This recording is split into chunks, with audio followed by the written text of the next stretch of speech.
Hello everyone, it's Dianne at Minerva. I hope you're all doing really well this week. And today I'm excited to share with you a make for a gorgeous pair of jeans. So we're going to be doing a sew along for the chalk and notch aisle jeans, and it's the flare and wide jean pattern.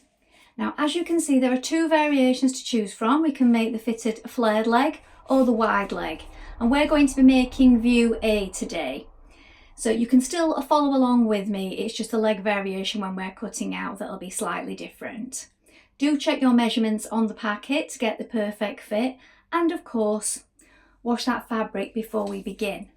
Now what we're using today is a Minerva core range soft stretch denim. It's this one right here, and it's a dark navy. Now it's a 190, so it's a nice lightweight denim for the spring summer months. And it's going to look really smart in these jeans. So when you've washed your fabric, we are ready to begin cutting our pattern pieces together. So let's go and do that now. So here are our pattern pieces for our jeans. Here we have the front leg.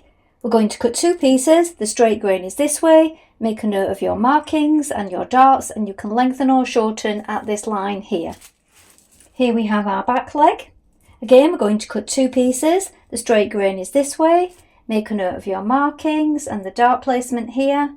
Here we have our belt loop piece. The grain line is this way. Cut one piece of fabric.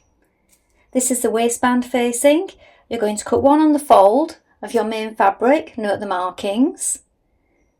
This is for the back of the buttonhole. Cut one in fusible interfacing. This is your fly guard. You're going to cut one in fabric and then one in fusible interfacing, the fusible side up when you cut this out. The back pocket hem, two in interfacing, and the front pocket hem, fusible interfacing. Back pockets, cut two, the straight grain is this way, and the front pockets, cut two, the straight grain is this way. Make your markings on all these pieces, and then we have the fly extension. This one, you're going to cut it on the fold, but the fold here. So the straight grain is this way. Alternatively, you could lay your fabric out flat and then cut that out by tracing round it and then flipping it over, so you can do the mirror that way. But I just find it's easier if you cut it on the fold as indicated on the pattern piece. So the straight grain is here. Make a note of your buttonhole placement. You can lengthen or shorten at this line and make a note of these markings here. Now we're ready to begin making our jeans. So first of all, you want to wind half of your thread onto your machine spool. Then when you've done that, you want to check your machine needle. So I'm using a jeans needle today, so I will include these in with the products below. So these range from number 90 to 110. Now once you've done that, we need to apply the interfaced pieces to the pieces that need it, and then we're ready to begin. So let's get started. Now first of all, you're going to take your fly extension and we're going to turn it so that it's right sides facing, like this. Now we're going to stitch this outer edge here, along here, and then round the bottom along the curve. We're going to do this with a 1.25 centimetre seam, so that's half an inch, and this is going to be the seam allowance throughout. Once we've done that, we can trim it slightly, turn it through to the right side, give it a press, and then we're going to overlock this raw edge here once we've turned it through.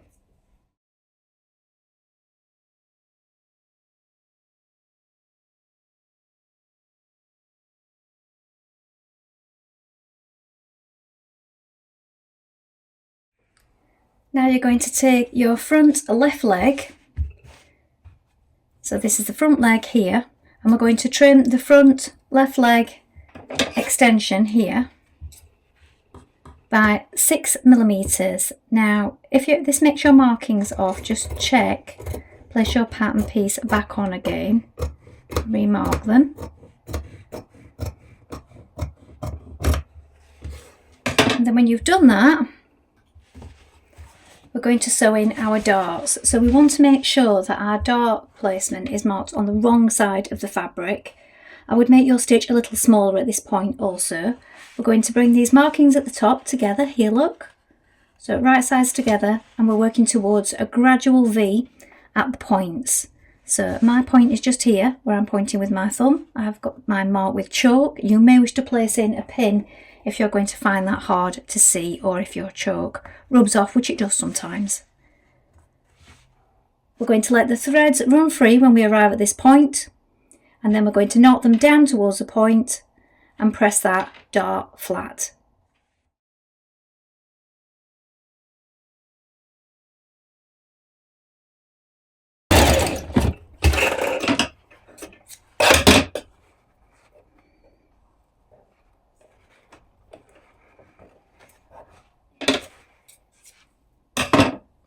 Repeat on the other side.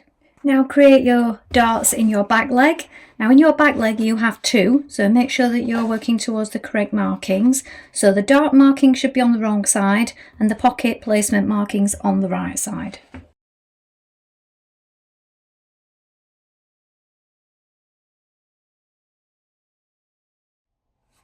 Now you're going to place front legs together like this with right sides facing. Now you can top stitch your darts down 3mm away from the seam, but if you want to leave this step out you can do, because that makes it easier to adjust the fit. So if you're not certain on the fit just yet, and this is the first time making this pattern, you might want to leave that step out just in case you want to adjust it here later on. So with right sides facing we have this little circle just here.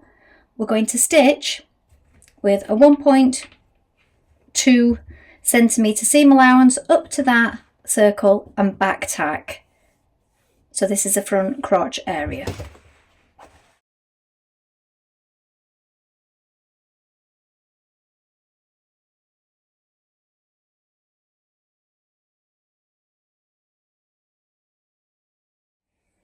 Now at this point you may also want to do all your overlocking in one go. So I've done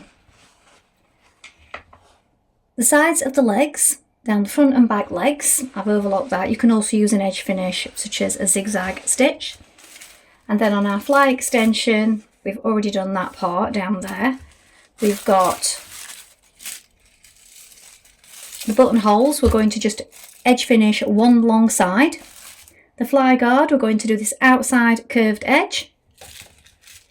And then on our pockets, front and back, we're going to do the sides, and you can do the bottom as well if you wish on both front and back pockets.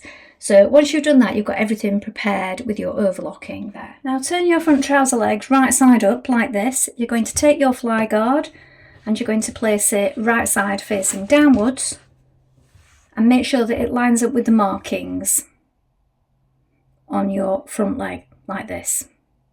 So it's below the top. Look, we have the marking for the button here, buttonhole and button. So we're going to stitch that in place with a 1.2 centimetre seam allowance. Then when we've done that, we're going to flip it outwards like this, and we're going to understitch it, so the seam to this fly guard. So stitch it in place first of all.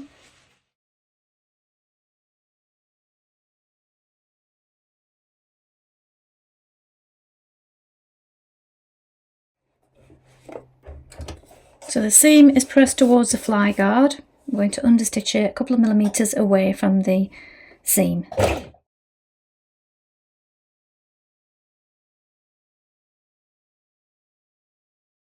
Now you can fold back the top left of your zip as you're looking at it like this, just to help it when it's going to be inserted.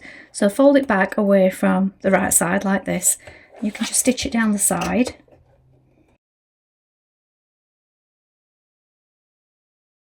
That's just to keep that out of the way when you're inserting it. You also do the same on both bottom pieces like this.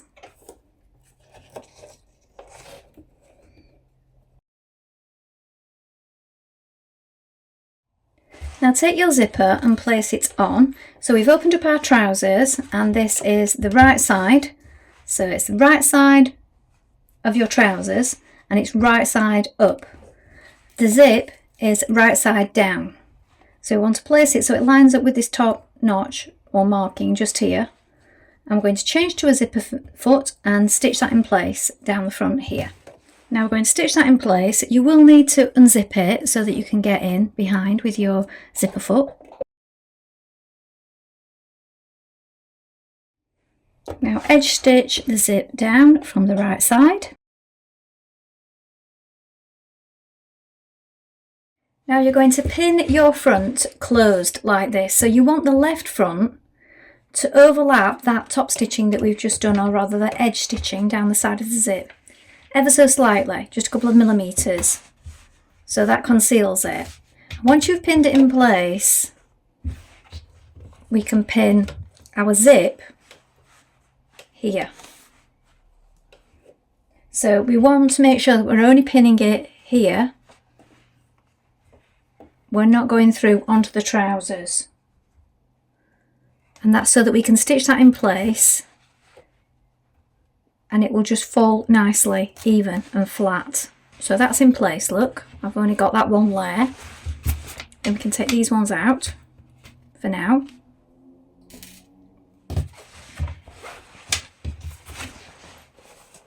I'm going to stitch our zip to it.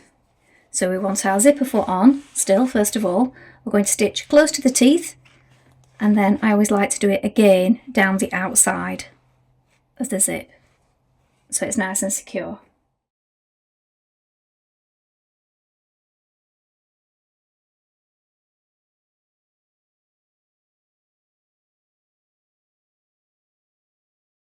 Now pin the fly shield to the wearer's right front. So look, we have it the wrong way around and it's facing this way. If you look, it covers the zip, the bottom of the zip completely like this, and it's 1.25 away from the waistline at the top just here. So we're going to stitch that in place. So we do this on the edge.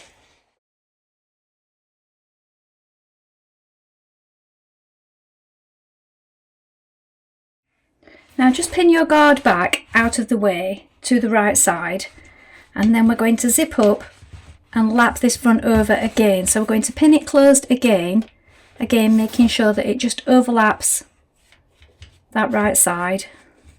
So left over right, just by a couple of millimeters, just so that your zip isn't showing. Pin it in place, making sure everything's flat. And we're going to top stitch down this side your fly marking. So you might want to mark that with chalk or tailor's pencil. You could use a ruler. You can feel underneath where it is. That will help you start off.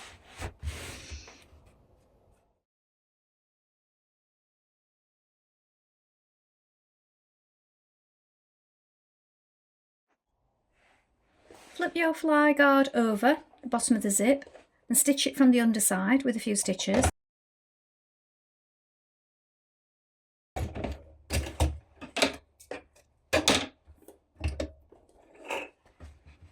And then open it up again. I'm going to catch it in place. So we're going to do that here with a few zigzag stitches and also at this side.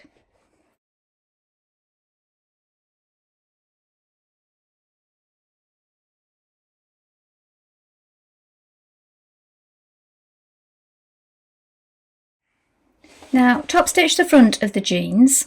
So here we have the front rise. You can do 1 or 2 rows of top stitching here if you wish.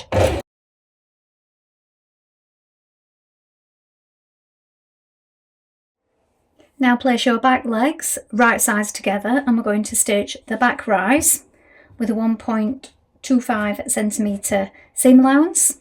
When we've done that, we're going to press it to one side and we're going to top stitch it again, either using regular thread or top stitching thread.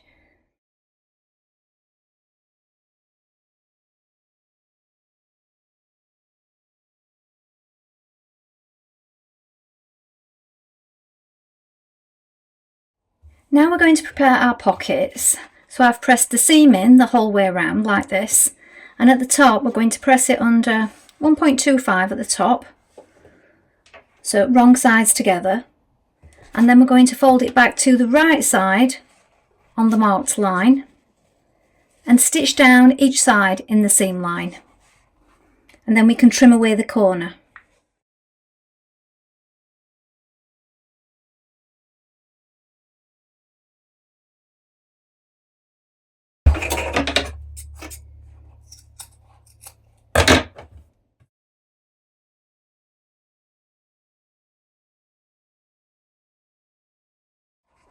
turn it through,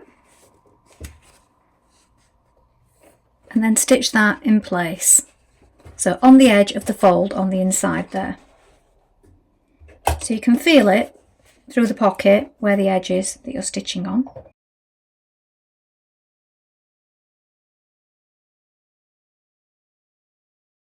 Prepare each pocket in this way and then give them a press again.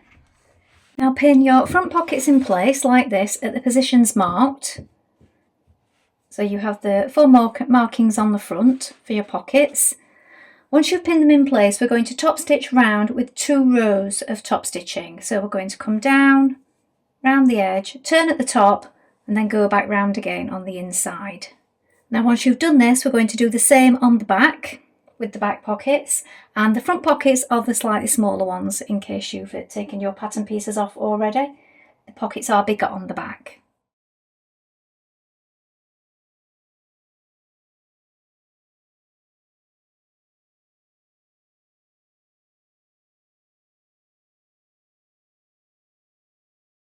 Now we're going to lay our front trouser legs on our back trouser legs.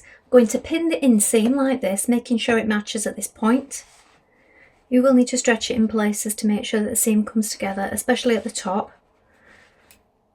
And then we're going to stitch that in place with a 1.25 centimetre seam allowance. Once we've done that, we're going to top stitch it from the outside.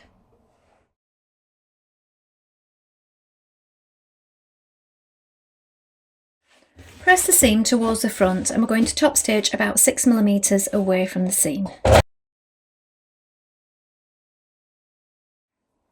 Now we're going to pin the side seams of your jeans. We're going to stitch this seam with a 1.25 centimetre seam allowance, and once we've done that, now is a good time to try them on and check them, see if they fit correctly. You can make any adjustments at this point if they're a little loose, and also you can check the length as well.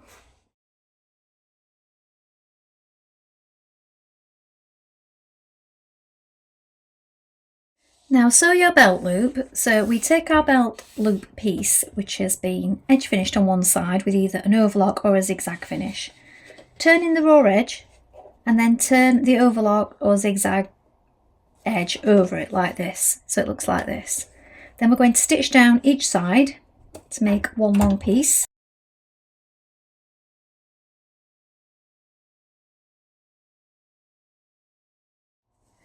Now cut your strip into 5 equal pieces, so they're roughly 8.2 centimetres long. So it's best if you mark them with chalk and a ruler first before cutting them. Now we're going to pin on our belt loops like this. So I've just pinned them for now at the top, but I'm going to just baste those in place in a moment. Turn under the bottom edge. Now the back ones are in line with the back darts. You have one at the centre, and then at the front they're in line with the front darts like this. So stitch those in place now.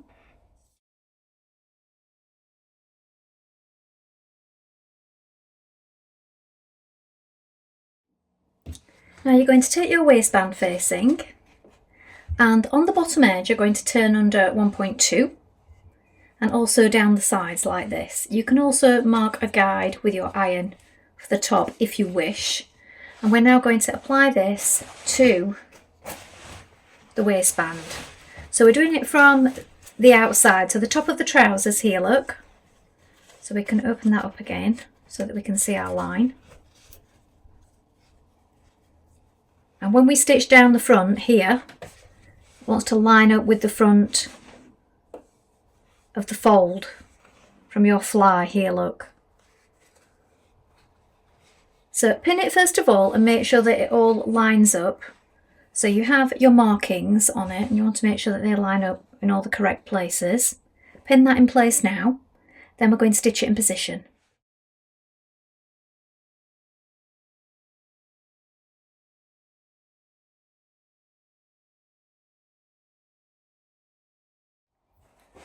Top stitch around the waistband from the outside, catching it in underneath. So you want to pin it first of all, make sure that you've got the folded edge turned under.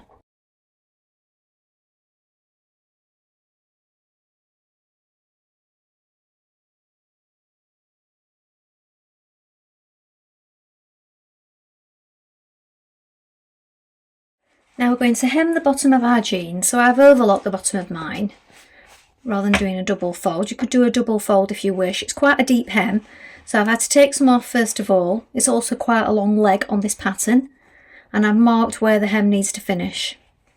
I'm now going to turn it up, and I'm going to top stitch the hem from the right side.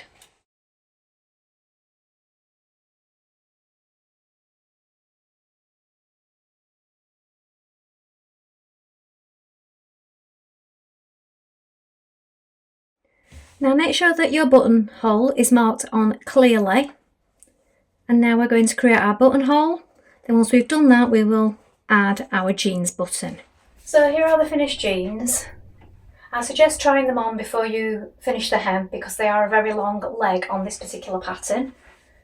These are the flare version, so fit and flare, and the other version is a wide leg.